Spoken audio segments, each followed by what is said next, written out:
Hi everybody, it's PJ, and I wanted to talk to you real quick. This is actually more an answer to Julie Vu. And if you don't know who that is, Julie Vu is a beautiful girl from Canada. She's sorry I look like this. I'm off of work. This is hours after work. So this is what I look like when I go home.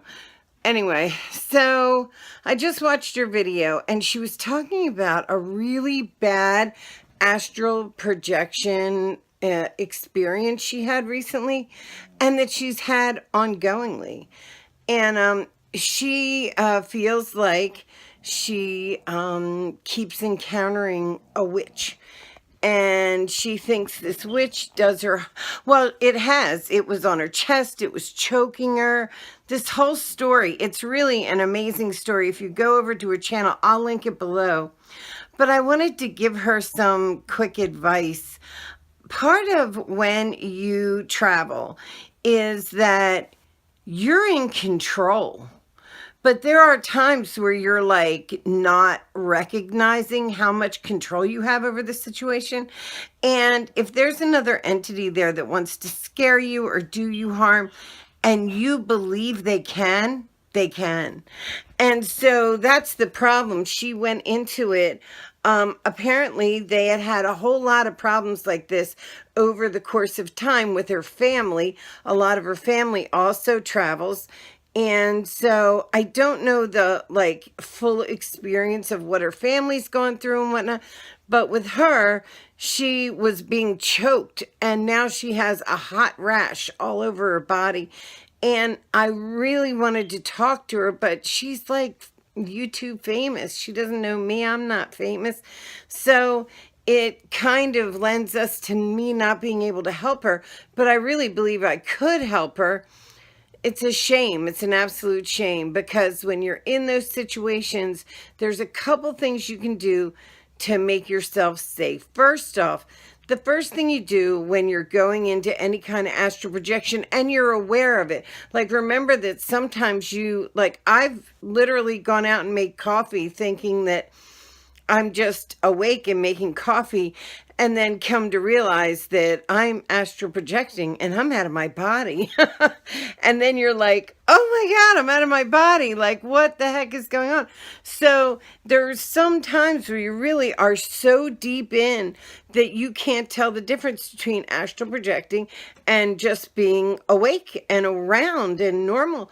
And there are other times where there's like clues and I could give her those clues. Like one of the clues that itchy face.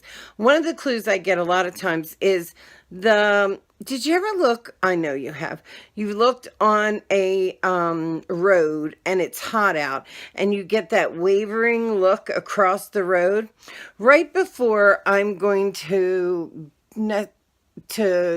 be sucked into like some sort of astral projection. Right before I like lay down or start anything, there's a place in my house where I'll see these waves that go across and I'm like, I'll see it like here out of the corner of my eye and I'll look at it. And if I look long enough, it'll start to waver a little. I really believe that's kind of like a portal or of some sort, or an area that's thinning. The veil is thinning right there. And then that night I know I'm going to go if I want to. See, and that's the trick. You have to know how to say yes or no. And I've kind of learned over the course. Now, I'm not so arrogant that I think none of this could ever happen to me. That's not true. You take a chance, you never know what you're going to encounter. I've only encountered something scary twice the entire time I've done this. And neither time did it physically hurt me. But the other side to it is I kind of know how to get myself out of it. And if you don't know the tricks to get yourself out of it, if you don't know how to like bring yourself out of it very quickly, the biggest thing is intention. So if you just calm yourself down and have intention to be somewhere else, like that, there could be like she had a woman on top of her choking her. She could have just closed her eyes and said, I want to be on the moon and not been in that situation anymore. But fear takes over. Fear is so horrible when it comes to astral projecting. Partially fear that you're not going to get back in your body, but also fear of like the unknown, because you can turn a corner and something you've never seen before is there.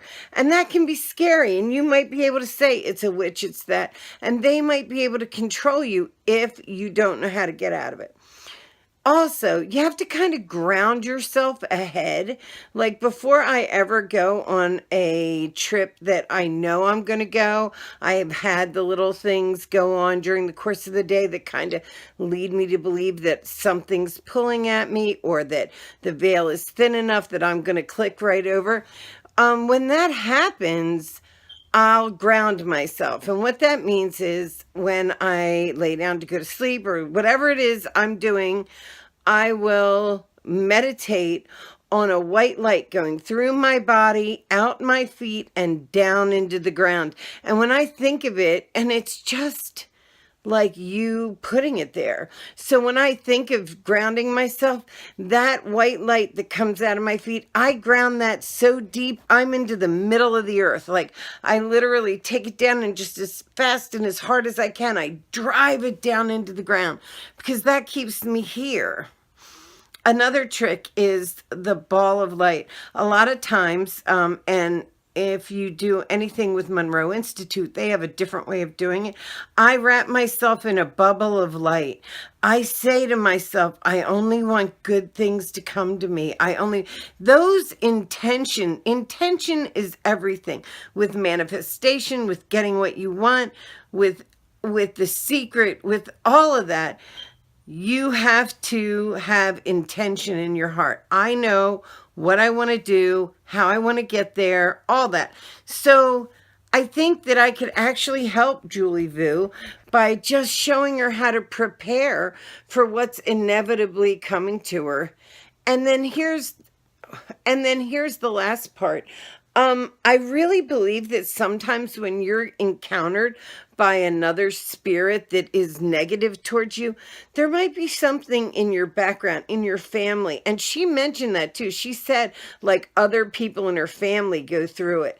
That means there's might be some karma or debt to pay on the other side. The best way to handle that is to ask to be forgiven, to ask to be let out of that debt, to apologize for your ancestors, maybe take a sacrifice outside. And when I mean sacrifice, I'm not talking dead goats.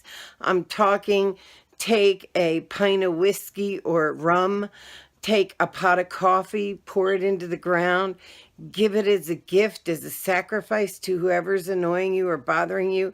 Same thing as in your house. If you have any kind of poltergeist or whatnot, those are the things you can do to kind of ease the situation, to get yourself out. Remember, other people have intentions too, and it might not be the same as yours, or it could be against you. And the way you kind of get away from that is you ask for forgiveness. You try to get to a place where you're not owing any karma. Do you know what I mean? For you or your family. All right, so these were a couple of the little things. I'm going to actually link her video below, and then I'm going to link my video to hers. I don't know if she'll watch it. As I said, she was really upset, and I was so sad that because of who we are, I couldn't reach out. I left her a comment and left her my channel, left her my email, and said, try to get in touch with me. I'd really like to help you. But I bet you a lot of her fans would do that too. But I don't know. We'll see. But I did reach out. I felt like I should, since I know a little bit about this subject and maybe could help her sleep. She said she hadn't slept in days. I know that when I had my negative encounters, it was really disturbing. It does make you not want to sleep, not want to close your eyes. And that's just no way to live. So I don't know. I'm going to post this below hers, and you can read it too, on how to just start out your travels on the right foot and know that you can get out of any situation that comes up with you. Okay. So I love you guys. If you'd like to follow me down the rabbit hole that is my life, hit the button down below and subscribe. Give me a thumbs up if you like these kind of videos, a thumbs down if you don't. Either way, I got you watching me manifest something lovely in your life. If you know it, think and believe it. You can have it too, like a really good astral projection. And I think that's all it'll take with Julie. If she just goes in and this time nothing bad happens and she has a positive reaction and a positive experience, I think we can get her over all this. I hope she watches this. If you do, hi, Julie. Please get in touch with me. I love you guys. Bye.